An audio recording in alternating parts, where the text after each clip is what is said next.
How to get clipboard history on iPhone.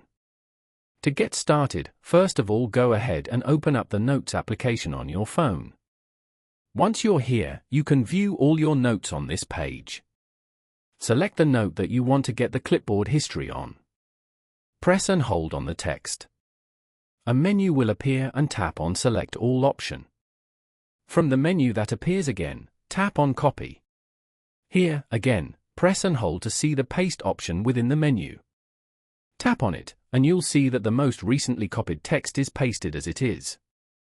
Now, go back to the home screen and open up the Shortcuts app. Go to the Gallery tab at the bottom of the screen.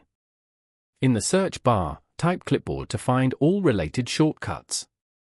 Scroll down and tap the plus icon next to the Adjust Clipboard shortcut. Then, tap Add Shortcut in the bottom to save it to your personal shortcuts library. Return to your main shortcuts page and tap on the Adjust Clipboard shortcut as shown. A window will pop up showing the current text on your clipboard to edit. Following these steps, you can easily get clipboard history on an iPhone.